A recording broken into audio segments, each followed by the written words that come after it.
Tu aimes la musique classique, tu es débutant et tu cherches des partitions faciles pour jouer les morceaux que tu aimes, cette vidéo est faite pour toi.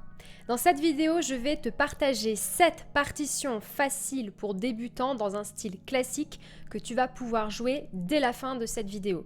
Ce qu'on va voir, c'est qu'on va voir ensemble derrière mon écran les différentes partitions, où est-ce que tu peux te les procurer légalement, et on verra également pourquoi est-ce que je les ai choisis. Tu vas voir, ce sont des morceaux qui sont relativement faciles à jouer, qui parfois durent seulement une page, et qui te donneront quand même la satisfaction de commencer à jouer tes premiers morceaux si tu démarres de zéro.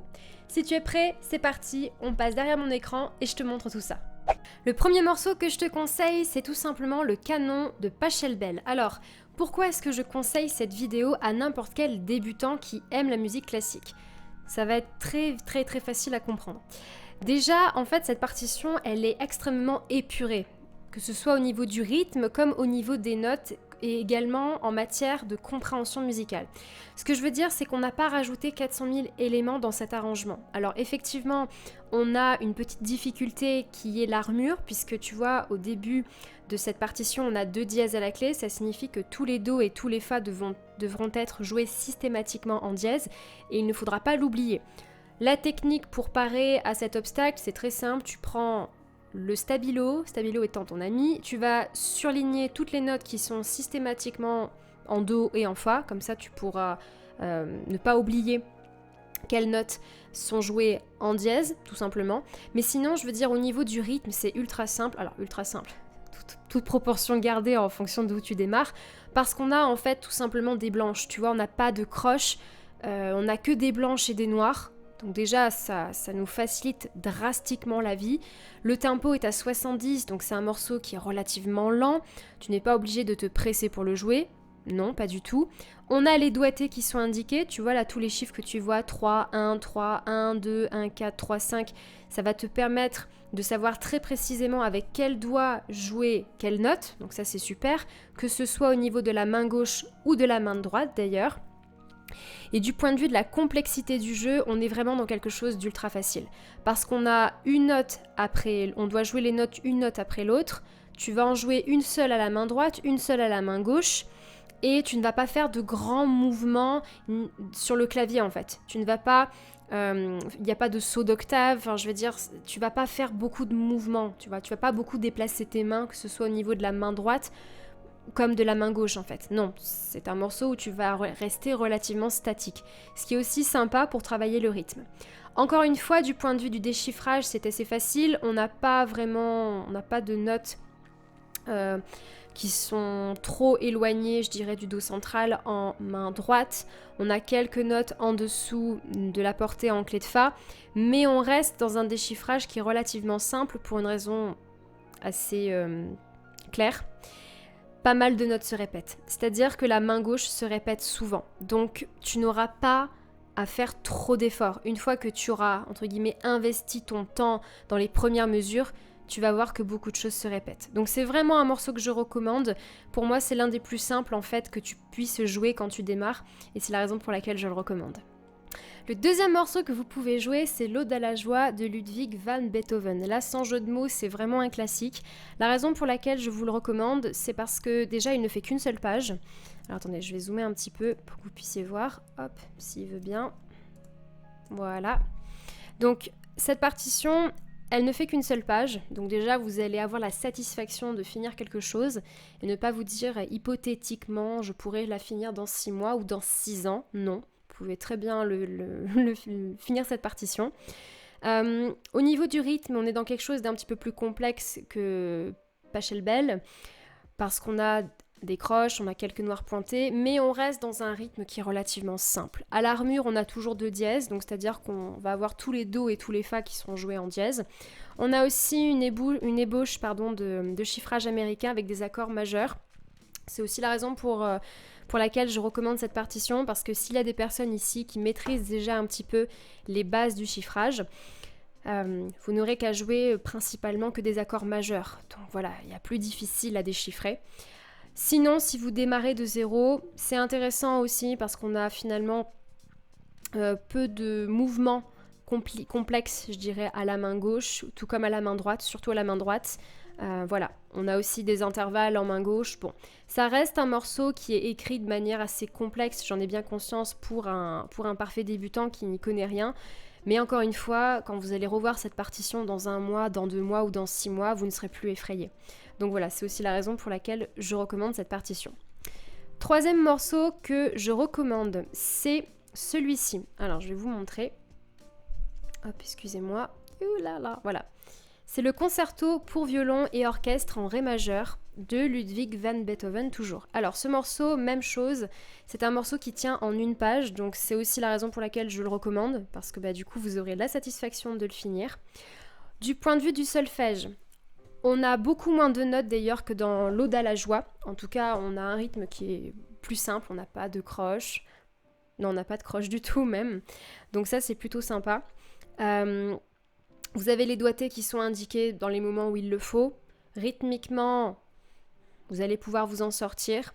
Et vous n'avez même pas d'armure. C'est-à-dire que toutes les notes que vous allez jouer, sauf si la présence de dièse ou de bémol ou de bécard, ce qui n'est pas le cas ici, non. Bien en fait, vous allez jouer uniquement sur des touches blanches. Donc voilà, c'est aussi un morceau que je recommande. Encore une fois, je tiens à le préciser, tous ces morceaux-là ont un rythme d'origine. Bien entendu, vous n'êtes pas obligé de le jouer aussi rapidement que la partition originale, tout simplement parce que vous n'allez pas forcément y arriver dès le démarrage. Ça peut être un objectif de long terme, mais au moins déjà on a la satisfaction de se dire la partition n'est pas trop fournie, je n'ai pas 50 000 informations et rythmiquement parlant, avec un peu d'entraînement, je vais pouvoir m'en sortir. La 4e partition que je recommande, c'est celle-ci. C'est le menuet en sol majeur de Jean-Sébastien Bach. Alors, ce morceau, je l'aime bien pour une raison qui est simple, c'est que toujours, il fait toujours 1 page. On n'arrête pas nos petites pages. Alors, déjà, on a les doigtés les plus importants qui sont indiqués. Le rythme est assez rapide. Mais l'avantage qu'il a, c'est que pour travailler les croches, c'est plutôt pas mal. C'est-à-dire qu'une fois que vous avez commencé à maîtriser les figures rythmiques de base, vous pouvez aller vers ce genre de partition. Vous voyez, on commence à avoir des croches, ça commence à être un petit peu plus complexe. Mais il reste quand même abordable pour une personne qui démarre ou qui a envie de se perfectionner après quelques mois d'apprentissage, parce qu'il n'est pas trop fourni à la main gauche. C'est-à-dire que même si vous travaillez la main droite, d'accord, au niveau du déchiffrage et aussi tout simplement au niveau du rythme, vous n'avez pas une main gauche qui est trop fournie. Vous voyez, je veux dire, au démarrage, on n'a pas grand-chose, et puis même tout le long du morceau, je dirais que voilà, c'est pas non plus super compliqué. Et l'avantage, c'est qu'il fait 1 page, donc là encore, vous aurez la satisfaction de le finir. Et à l'armure, on n'a qu'une seule note qui est jouée en dièse, c'est le Fa. Donc là aussi, c'est quand même assez sympa. Ensuite, 5e morceau, La Truite de Franz Schubert, qui est aussi un classique. Alors, même chose, ce morceau fait 1 seule page. En tout cas, cet arrangement-là ne fait qu'1 seule page. Il est un petit peu plus complexe que les autres, j'en conviens. Vous voyez, bon, il y a quand même plus d'indications. Mais encore une fois, il ne faut pas se fier aux apparences, parce que même s'il y a plein de liaisons, il y a plein de signes et qu'on est un petit peu perdu par rapport à ça, du point de vue des notes et même du déchiffrage, ce n'est pas le morceau le plus compliqué, d'accord ? Il y a des notes qui se répètent, la main droite ne va pas trop bouger, vous n'allez pas faire des octaves, vous n'allez pas faire des sauts incroyables, que ce soit en main gauche ou en main droite. Donc c'est quand même un morceau qui reste relativement accessible. La raison aussi pour laquelle je le propose, c'est que c'est un incontournable. Je pense que les mordus de classique le connaissent. Donc voilà, vous pouvez tout simplement le jouer. Et le grand avantage aussi, c'est que là encore, vous voyez, on a quand même les doigtés indiqués pour les notes les plus importantes. Bien entendu, le tempo ici est de 110 à la noire, vous n'êtes pas obligé de commencer rapidement, j'insiste. 6e morceau qui est aussi très connu, c'est la berceuse de Brahms. Voilà, donc même chose, ici on a un morceau qui fait 1 page, commencez à être habitué. Là encore, on a une partition qui, à mon sens, est relativement simple. On n'a pas déjà d'armure, donc ça veut dire que toutes les notes, sauf présence de dièse et de bémol, seront jouées avec les touches blanches, donc on n'a même pas à se soucier des touches noires. Au niveau de la main droite, franchement, c'est hyper simple, ce n'est qu'une succession d'accords. Donc ça, c'est super intéressant parce que du coup, la main, elle ne va pas trop bouger. On va rester relativement au même endroit, sauf à la fin où on va un petit peu monter, mais c'est la dernière mesure, donc ça va. Et en main gauche, on ne va pas non plus faire je dirais, de grands mouvements, d'accord? Cette partition, je dirais que la difficulté, c'est la partie rythmique quand on veut vraiment la bosser sérieusement, et la partie nuance, d'accord? Nuance, et même, je dirais, voilà, toute la partie crescendo, décrescendo, la pédale. Bon, bien entendu, quand vous démarrez, vous n'allez pas vous soucier de tout cela. Encore une fois, j'insiste, c'est la raison pour laquelle, du point de vue du déchiffrage, cette partition est plutôt bien.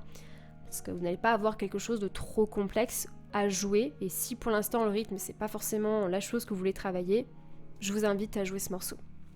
Et enfin, le dernier morceau que je vous réserve pour la fin, ce n'est pas forcément le plus simple, mais je n'aurais pas pu ne pas en parler dans cette vidéo en fait. C'est tout simplement la lettre à Élise. Et ici, je vais vous montrer une version simplifiée. Voilà. Donc simplifiée dans le sens où on a uniquement les notes, d'accord? On a les notes et on a les doigtés. On n'a pas eu tout un tas d'indications comme ici, vous voyez, avec les crescendo, les décrescendo, tout ça, ça a été épuré. Et l'avantage de ça, c'est que vous allez avoir une partition relativement propre, d'accord? Donc je veux dire, même si effectivement on a un rythme qui est ce qu'il est, qu'on a pas mal d'indications, qu'on va avoir des notes à jouer en dièse, bon, d'accord, mais ça reste un incontournable et je sais que vous êtes tellement motivés pour le jouer que je n'aurais pas pu ne pas en parler. D'ailleurs, à ce sujet, si vous voulez jouer le thème de la lettre à Élise, j'ai fait un tutoriel spécial pour apprendre à jouer ce morceau sur YouTube. C'est un carton d'ailleurs. Au moment où je tourne cette vidéo, on est à plus de 41 000 vues. Je vous remercie. Donc vous pouvez cliquer sur la fiche qui apparaît juste au-dessus ou tout simplement à l'écran pour pouvoir aller le jouer. Sinon, vous avez les partitions qui se trouvent en dessous de cette vidéo dans la description. Toutes les partitions que je viens de vous montrer, le canon, l'Aude à la joie, concerto, la truite, la berceuse, la lettre à Élise et celui-ci, excusez-moi, le menuet, voilà, le menuet. Toutes ces partitions-là, vous pouvez les retrouver dans la description. C'est-à-dire qu'en fait, vous allez tout simplement dans ma description et vous pourrez directement vous procurer ces partitions. Elles appartiennent, enfin l'arrangement appartient à Octave, d'accord? Donc ce n'est pas moi qui les ai écrites. Et l'avantage aussi de passer par eux, c'est pour ça que j'insistais vraiment au début de cette vidéo, c'est que là vous allez en fait tout simplement respecter la légalité. Je vois beaucoup trop maintenant de personnes qui en fait partagent des partitions, sauf qu'en fait on n'est pas du tout, mais pas du tout aux normes vis-à-vis du droit d'auteur. Alors je vais pas vous faire la morale parce que quand j'étais adolescente je le faisais aussi. Mais en 2022, on va dire qu'on sait un petit peu plus comment ça marche, donc ce serait quand même bien de ne pas faire n'importe quoi. Je t'invite à présent à choisir une de ces 7 partitions, de la travailler chez toi. Tu peux également me mettre dans les commentaires le morceau que tu rêves de jouer, ça me donnera des idées pour d'autres vidéos. Si jamais tu veux bénéficier d'une bibliothèque de plus de 20 000 partitions pour ne pas avoir à acheter des books complets alors que tu veux juste choisir des partitions à l'unité et des partitions de ton choix et en tester plein, j'ai fait une vidéo au sujet d'Octave. Tu n'as qu'à cliquer sur la fiche qui apparaît. C'est un tutoriel complet où j'explique qu'est-ce qu'Octave, comment fonctionne cette bibliothèque de partitions et aussi comment tu peux t'inscrire si tu en as envie. Et d'ailleurs, tu pourras bénéficier d'une réduction en passant par mes liens. Si maintenant tu as envie d'aller plus loin, que tu veux jouer ton premier morceau de piano, même si tu démarres de zéro, je t'invite sans plus attendre à cliquer sur le lien qui se trouve en dessous de cette vidéo dans la description. Je t'ai réalisé un cours d'1 heure offert qui te permettra de jouer tes premières notes et d'en savoir un petit peu plus sur ce mystérieux instrument qu'est le piano. Je t'invite maintenant sans plus attendre à liker la vidéo en fait, partager et aussi commenter. Je t'invite également à t'abonner pour ne louper aucune nouvelle vidéo. Et si tu as des suggestions, bien écoute, vas-y, fais-toi plaisir dans les commentaires, c'est fait pour ça. Prends soin de toi et moi je te dis à très vite pour une prochaine vidéo. Ciao!